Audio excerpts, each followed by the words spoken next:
Hello, everyone, and welcome to Firstpost America. I'm Eric Hammond, and we're live in the nation's capital of Washington, D.C. And over the next few minutes, we'll take you from the United States and around the world, covering all the top stories of the day. But before that, here's a look at the latest headlines. A U.S. judge refuses to block Elon Musk's Doge from directing the termination of federal workers, but raises questions about the billionaire's unchecked authority as an advisor to President Donald Trump. The European Union slaps fresh sanctions on Russia to keep up the pressure as Moscow sits with Washington at the negotiating table to discuss Ukraine's fate. Lebanon recovers at least 23 bodies from several towns along the border as Israeli troops withdraw under a ceasefire deadline. Over 150 students injured at a university in Bangladesh as clashes break out between a political youth wing and a protest group responsible for the ouster of former Prime Minister Sheikh Hasina. And tech giant Google agrees to pay $340 million to Italy to settle a case of alleged unpaid taxes between the years 2015 and 2019.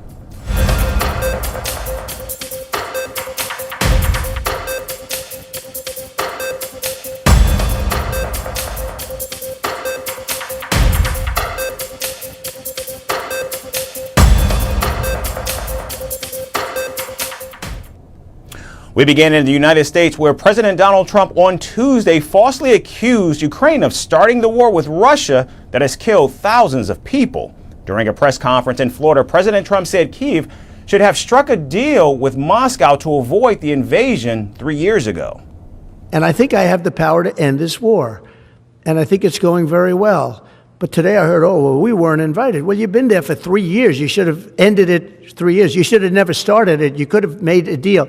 I could have made a deal for Ukraine that would have given them almost all of the land, everything, almost all of the land, and no people would have been killed, and no city would have been demolished, and not one dome would have been knocked down.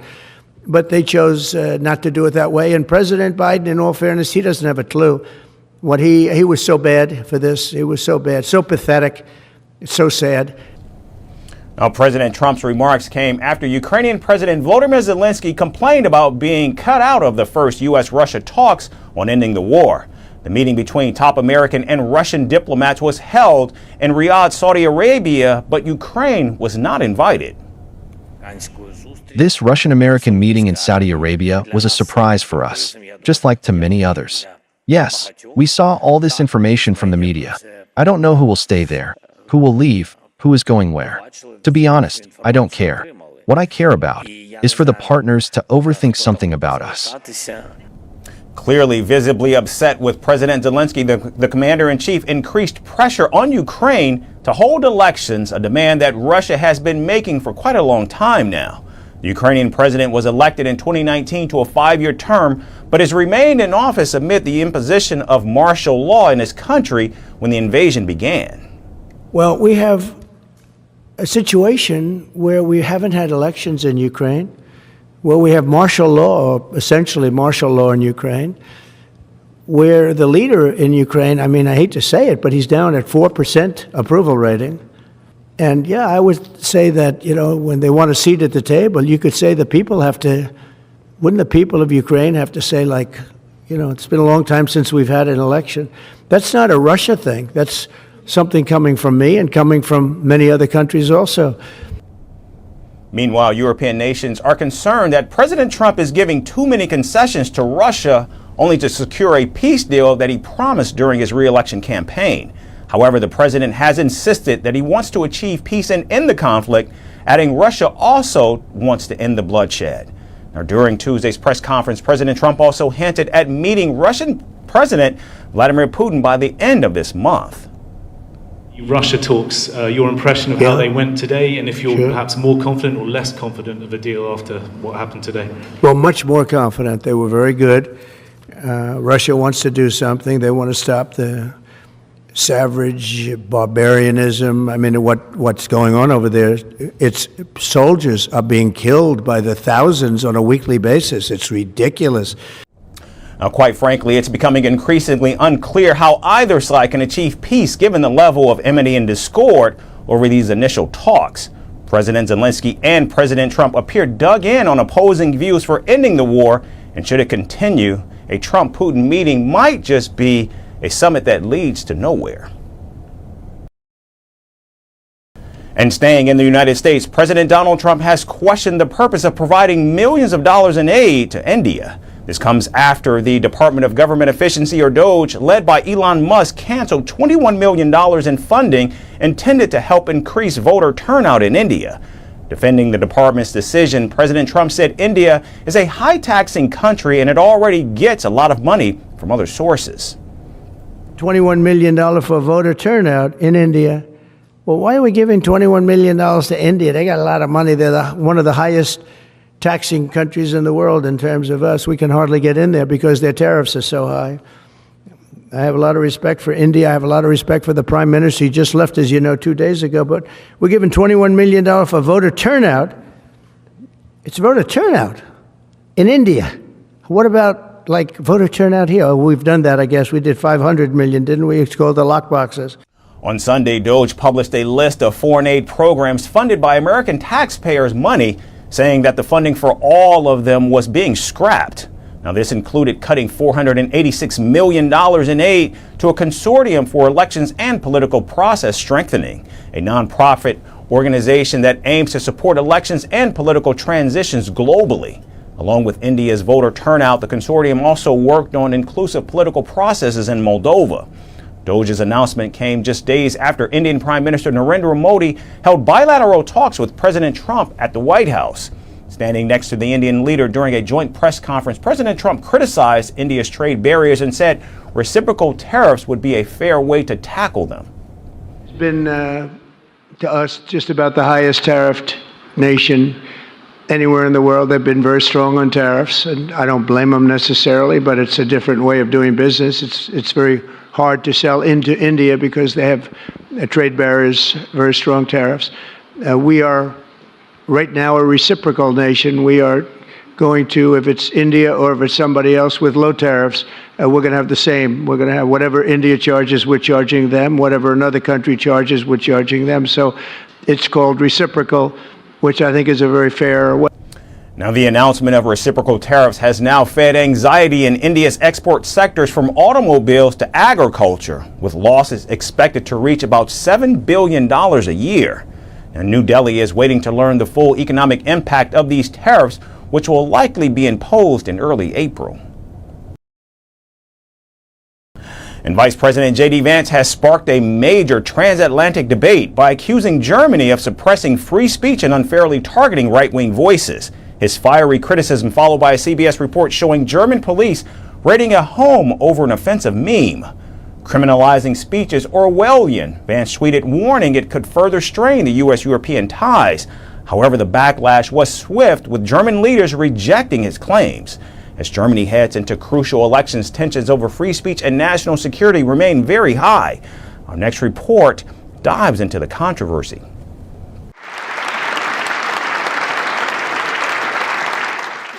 U.S. Vice President JD Vance has stirred controversy in Europe.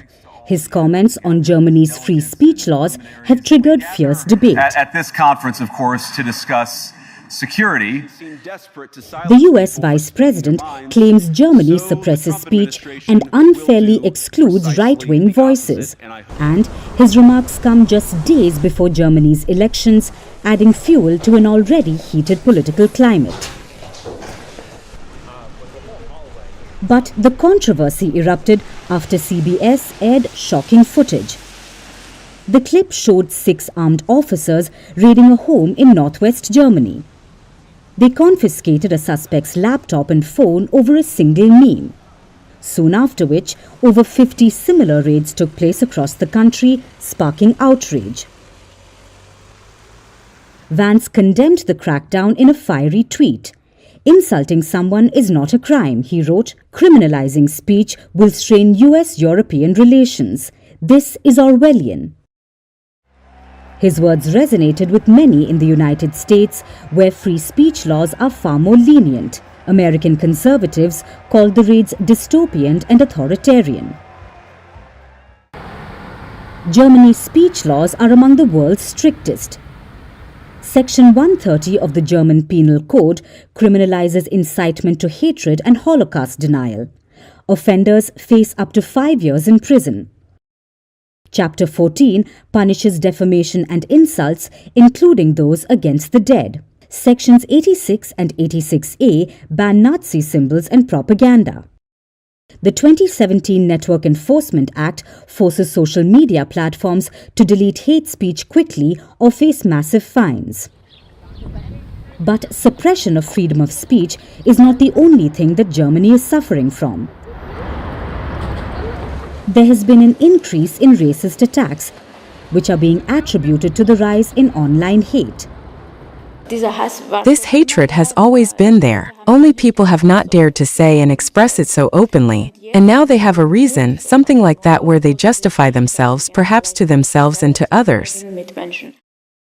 With the election scheduled on February 23rd, tensions in Europe's largest economy have heightened. The AfD, partially classified as right-wing, has gained ground with 20.7% in second place. And even though the AfD is highly unlikely to take a share of power soon, the party has become a factor that other politicians just can't ignore.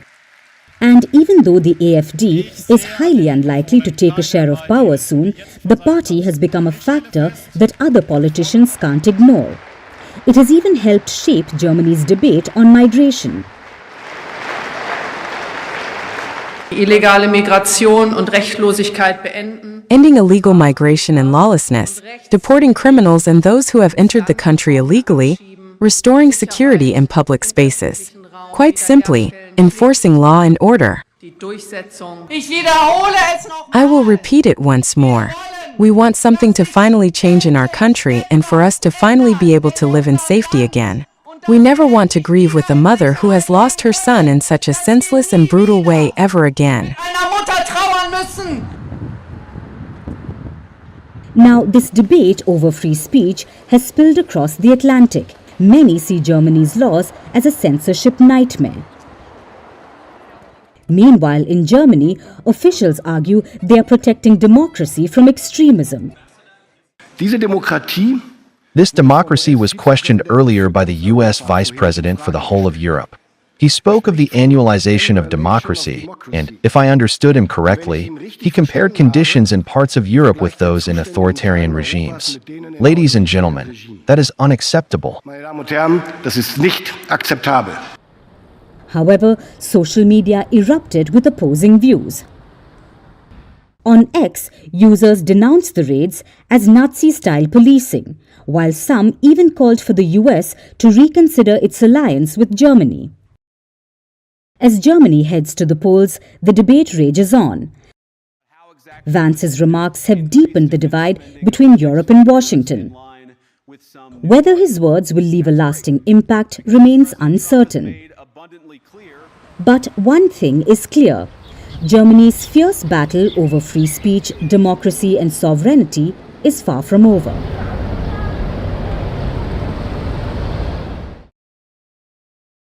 And now we move to South America, where tensions between Guyana and Venezuela have escalated following a violent attack on Guyanese soldiers. At least 6 troops were reportedly injured when armed men from Venezuela opened fire along the Cuyuni River on Monday. After the incident, Guyanese authorities stated the attackers were suspected Venezuelan gang members. However, it remains unclear whether any of the assailants were injured or killed. The wounded soldiers, however, were swiftly airlifted to Guyana's capital, Georgetown, for urgent medical treatment. The force remains committed to protecting its borders and will take all necessary measures to address any threats to national security. Now, in response to Guyana's allegations, Venezuela's foreign minister accused the Guyanese officials of fabricating what he called a false, hostile, and malicious narrative. He further went on to call it a false flag operation and fake news aimed at manipulating public perception and distracting from supposed violations of international law. This is a false, hostile, and malicious narrative about an alleged attack against Guyanese troops. The information is a false flag operation and fake news designed to manipulate public opinion and divert attention from the violations of international law. The attack comes amid a long-standing dispute between the two nations over the Essequibo region. Venezuela has claimed ownership of the oil-rich region since the late 19th century. However, Guyana has maintained control over the region since gaining independence from Britain in 1966. We have a historical reason for this. We have the documents on the dispute over the oil-rich region of Guyana, which Caracas claims as its territory, and these documents were officially sent and delivered today to the International Court of Justice, Monday, April 8, 2024, early in the morning. We are not taking anything away from anyone. We are recovering from a fraud and dispossession, from a dispossession with fraud. Venezuela's leader, Nicolas Maduro, has repeatedly voiced his intent to annex Essequibo, even hinting at the possibility of using force. His rhetoric has fueled concerns about the potential for an armed confrontation between the two South American neighbors. And we have proven information that in the territory of Guyana, temporarily administered by Guyana, they have installed secret military bases of the Southern Command, military nuclei of the Southern Command, and nuclei of the CIA. To prepare aggressions against the population of Timorimo, to prepare aggressions against the population of the south and east of Venezuela, and to prepare for an escalation against Venezuela. And now with Guyana vowing to defend its borders and Venezuela rejecting responsibility for the latest attack, tensions between the two nations have reached a boiling point. The question now is what happens next? And our final story is about a master class on cheating death. Welcome to the Don't Die Summit, the brainchild of tech millionaire turned biohacker Brian Johnson, who has declared an all-out war on mortality. From biological age testing to algorithm-designed meals, the event promises longevity hacks, drawing thousands of eager attendees, including the Kardashians. With summits in San Francisco, Singapore, Los Angeles, and now New York, this movement has the wellness industry buzzing. Here's everything you need to know about the quest to never die. They say death and taxes are the only certainties in life. But Brian Johnson is trying to cut that number in half. The tech millionaire turned biohacker extraordinaire is on a mission to outwit the Grim Reaper, and his latest move is the Don't Die Summit. It is a health and wellness extravaganza promising attendees the secret to longevity, complete with quinoa, cutting-edge therapies, and perhaps a touch of delusion. The wellness industry can't stop talking about it, as Brian Johnson's quest for immortality is gaining momentum. The latest Don't Die Summit was held in New York. The sold-out summit drew over 1,500 guests, all of them eager to unlock the mysteries of anti-aging. Tickets ranged from $150 for a half-day access to a whooping $699 for premium entry, which came with a VIP seating and an after-party. Because what is the point of eternal life if you can't flex it? At the heart of the summit was Johnson himself, the star of Netflix's Don't Die, the man who wants to live forever. Clad in his signature Don't Die t-shirt, the 46-year-old biohacker took the stage to preach his gospel of longevity. His message, death is a solvable problem. Attendees could explore more than 20 booths, showcasing the latest anti-aging products, from red light therapy to biological age tests. And of course, there was food. Specifically, Johnson's strict, plant-based eating plan called the Blueprint Diet. It is a rigid eating plan he insists keeps him in peak condition. Guests dined on quinoa, vegetables, and his mysterious longevity mix. It is a bright pink elixir that promises energy, metabolism support, and vitality. To make the event more exclusive, Johnson also gave attendees a rare glimpse into his daily routine. It includes a 4:30 a.m. wake-up, an 18-hour fast, and a calories regimen so strict that, in his words, every calorie fights for its life. Critics have often called Johnson's movement a wellness cult. but he embraces the label with a smirk. He quips, and I quote, "My cult is better than your cult." Johnson explains that his followers eat well, exercise, and go to bed on time. It's not just everyday wellness enthusiasts jumping on the bandwagon. Johnson claims that U.S. leaders, Supreme Court justices, and even the Kardashians have expressed interest in his anti-aging methods. Kim, Khloe, and Kris Kardashian even attended one of his famous Blueprint dinner parties, where they ate algorithm-approved food. Their visit is also expected to air on Keeping Up with the Kardashians. Not everyone is convinced that Johnson is the key to eternal youth. His methods, including regular biomarker test, strict dietary control, and a highly publicized transfusion from his teenage son, have raised eyebrows in both scientific and ethical circles.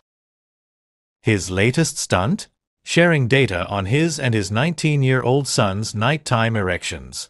This was to promote discussions on men's health. But Johnson insists that his extreme approach serves a greater good. He envisions "Don't Die" as more than a wellness fad. He sees it as the next major ideology, spanning economic, politics, and ethics. The Don't Die Summit wasn't just a one-time spectacle. This year alone, the movement had landed in San Francisco, Singapore, and Miami. Johnson is already working on Don't Die 2, a sequel to his hit Netflix documentary, and continues to document his longevity journey on social media. That's First Post America for this Wednesday. I'm Eric Ham signing off from our studios in Washington, D.C. Thanks everyone for tuning in.